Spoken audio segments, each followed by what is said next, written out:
Masayang nakasama ni Miguel Tan Felix ang kanyang fans para sa isang post-birthday celebration. At noong isang linggo ay pinagdiwang ni Miguel ang kanyang ika-27 kaarawan.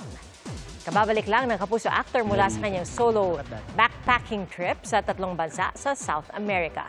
Namasyal si Miguel sa Peru, Argentina at Brazil.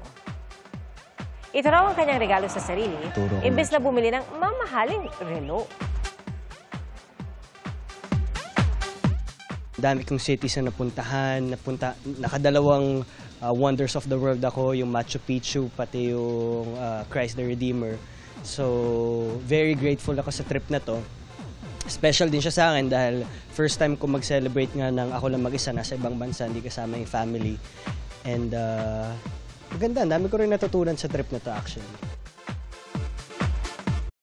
Mga Kapuso, maging una sa saksi. Mag-subscribe sa GMA Integrated News sa YouTube para sa iba't ibang balita.